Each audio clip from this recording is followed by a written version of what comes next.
Welcome to the course on VLSI physical design with timing analysis. In this lecture, we will discuss about the graph algorithms for VLSI physical design.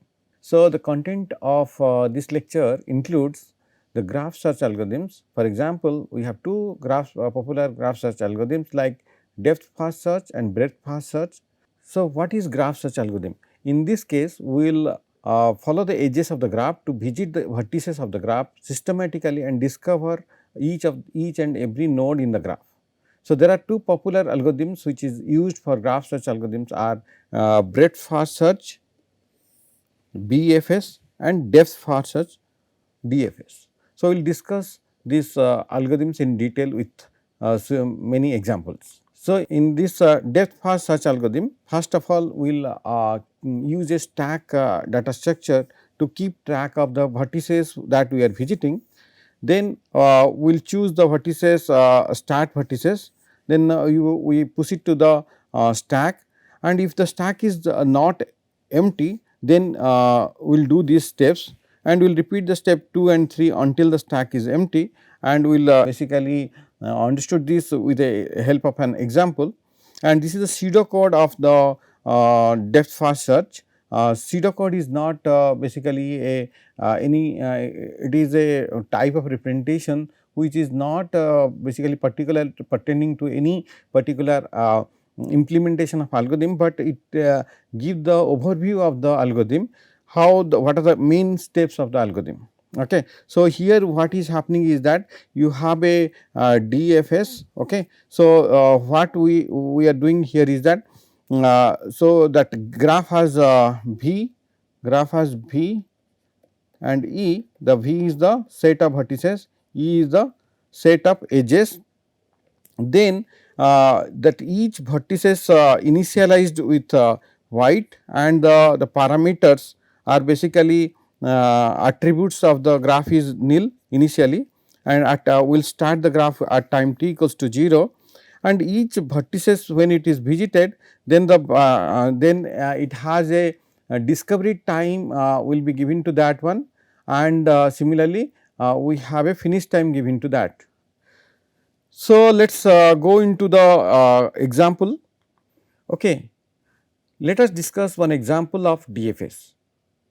In this here we have a graph is given to us, and the graph has basically denoted by, usually all of you know that the graph is denoted by V comma E, and we are interested in the vertices the V. So, the V is basically set of vertices which is given in this graph, which is basically A comma B comma C comma D comma E,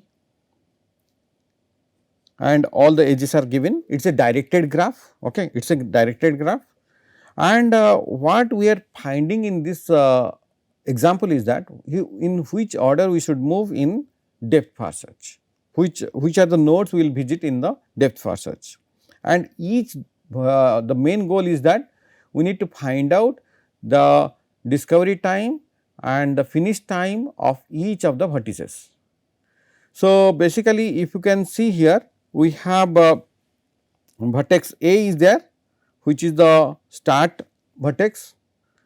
Okay. So, the start vertex or the source vertex, which has a basically the discovery time, the first is the discovery time, and the second one is the finish time. We will write it later. This is the discovery time,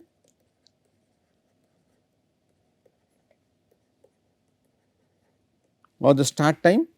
We visited the node A first. So, it at time t equals to 0. So, t is 1 here. Then if you see to node vertices A, we have 3 adjacent vertices are there, B, C, B, E and D, out of which we will choose one of them, and in this case we have chosen B here. We will choose the B here. So, we will put the B in the stack. What is stack? Stack is basically a data structure which is called as last in first out data structure.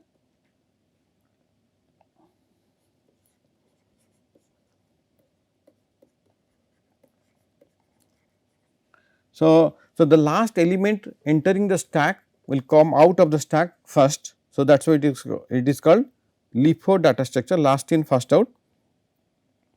Now the node B is visited and that the discovery time is 2 here. Then the adjacent vertices of node B are D and C, okay, but we will choose one of them. So in this case we have chosen D, okay. So D is now pushed to the stack and the discovery time is 3 here. Then the adjacent vertices of node D is E and it has two adjacent vertices E and C. We have chosen only the E. So, the basically that discovery time is 4 here. Then if you can see here, the adjacent vertices of node E is B, because it is a directed graph, only one path is there from E to B. So, basically what we are doing is that B is already in the stack. So, we cannot visit the B again. So, it will go to the node B, but it will do the backtrack. And here the job of node E is already finished. So, job of node E is already finished. So, this is called the finish time of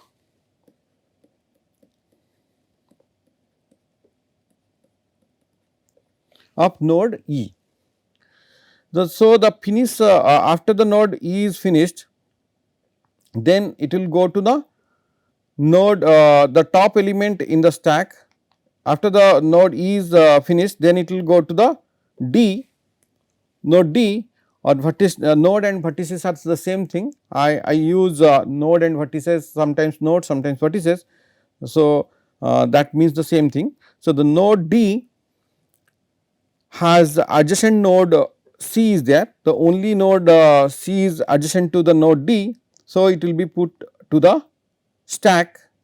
So, the node has a loop there, okay, cycle there, and that cycle will always go to the same node.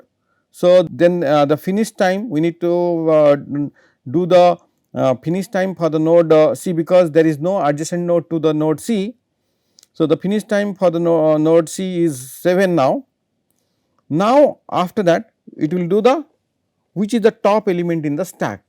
So, the top element in the stack is your D, then it will go back to the node D and it will write down the finish time is 8 here, the finish time is 8 here.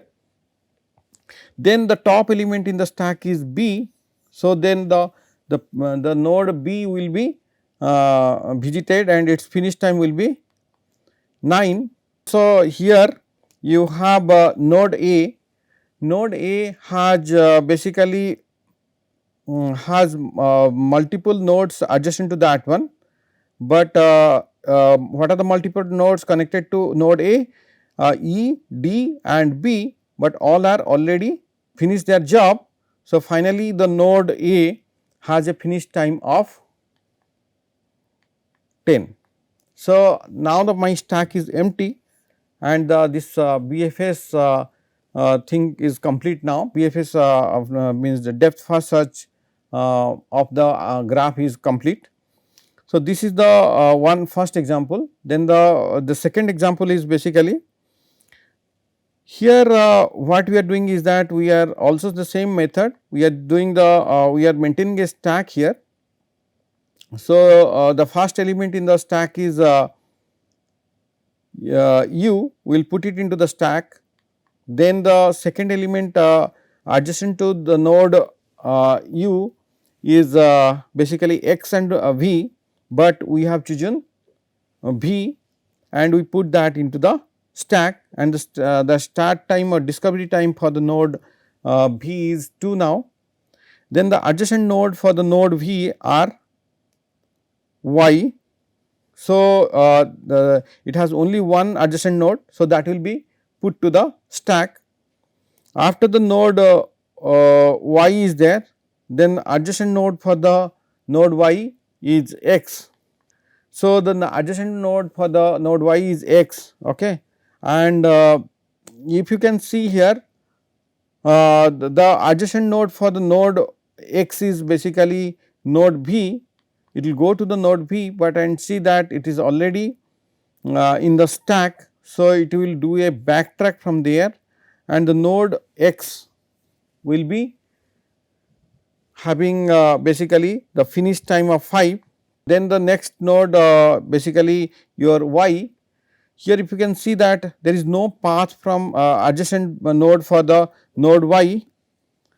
So, the node y is not connected to w because it is a directed graph, this path is not there. So, then the finish time of node y is 6, then the finish time of the node v is 7, then it will go to the node basically the u, which has 2 paths and both the path has completed their job. So, the node u has a finish time of 8, then basically the graph is not complete. Now, we have to look into the nodes which has not been visited so far, and the first node we will enter is the w, and the start time for the node w is 9, and basically the finish then what are the adjacent node to node w is that your y and z, but this y and z is basically we need to choose one of them, but y has already finished its job. So, now we will look into the z, we will put the z into the stack, then there is a loop is there or the cycle is there in the node z, and then what we have to do is that the node z basically has to finish its job. So, we need to that visit of the node z, that is the finish time will be 11, then we have the last element in the stack is your w, and that w has a finish time of w whenever it is going to the w, it has 2 paths and both are already it has 2 paths, but both are already visited. So, the w will get a value of 12. So, this is the basically the breadth first search algorithm. Here we will describe this with a example. This is the pseudocode of the breadth first search algorithm. These two are the pseudocode of the breadth first search algorithm. Let us take an example here. So, here in case of a depth first search we have maintained a stack data structure, but breadth first search algorithm will use a queue data structure. Okay. So, if you can we have to define a start node or source node here. This is the source node from where we are starting. So, from the source node we have what are the adjacent node connected to the source node. Here we have basically u, v and t are connected to the source node. Okay. So, the all the 3 nodes will appear in the queue. Queue is basically is a first in first out data structure. Queue is a first in first out data structure. The first element entering the queue will come out of the queue first. So, that is why it is called first in first out data structure. So, if you can see here the elements to the queue are t, u and v, which are adjacent to the node S. So, we need to the first element come out from the queue is T, like all of you know that there is a queue in railway ticket counter, or if you go to any place the bus or something, there is a queue is there. The first person who is there in the queue, that will go to be served first. So, the same concept applicable is here. So, we have a which is the first element here, the first element is the T. So, the T node we need to visit first. Okay. So, the T node, and one more thing is that since all the 3 are visited at the same time, they have denoted by 1. All the adjacent node connected to S will be denoted by 1. Now, we will go to T. What are the adjacent node for the node T? W. So, W will be denoted by 2. This is the second label. Okay. Then we will see that what is connected to U. Next element is U, but what are the adjacent element to the U are V, S and T, but all are visited. So, we do not need to do anything. Then we have to go to node V. Node V has also 2 nodes connected to that one, adjacent node of node V, and both are already visited. So, we do not need to do anything. Then we will go to the node W. Okay. W is connected to, what are the adjacent node of W is X and Y. So, the X and Y are the adjacent node for W. So, those will be assigned 3, those will be assigned 3. Now, we need to check for the top that element X. Okay. So, the element X, what is the adjacent node for element node X? The node X has Z and Y. Y is already there in the queue, but Z is not there in the queue. So, we need to insert Z in the queue, and the basically the label assigned to Z is 4. Okay. So, now we visited Y, Y is already visited, then Z we have already visited. Now, the queue is empty and our basically BFS is complete. This is one more example here. Basically, this if you can see here, the start node is S. What is the adjacent node for the connected to S R, then U and B. They are assigned 1, all of them will be assigned 1. Then what is the top element in the queue, or the element, last element, means the first element in the queue is the R. What is the adjacent element to the R? Are basically the W and T. Okay. Okay. So, W and T. So, the W and T, if you can see here, will be given 2. Why 2? Because this is the second label, this is the second label, and basically the W and T, then the next element is your U. U is basically connected with your Y. So, Y will also be 2.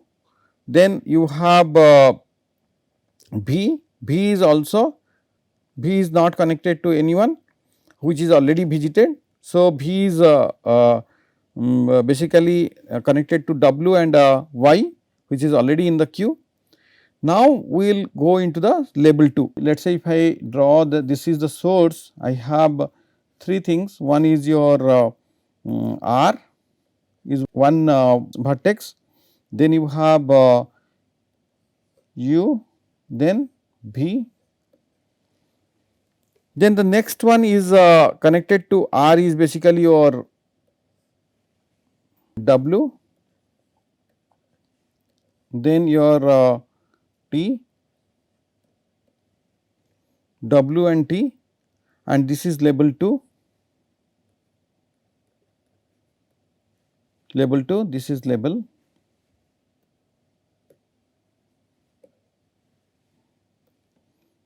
this is label 1, this is label 2. Now, what are the nodes connected to T? T is already visited, W is already W is there. So, W is connected to your X and Z. So, now X and Z will be inserted into the queue. Okay. Now, X and Z will be given 3. X and Z will be given 3. If you can see here, your basically W is connected to node X and node Z, and this is label 3. Okay. So, these are the 3 labels of breadth first search.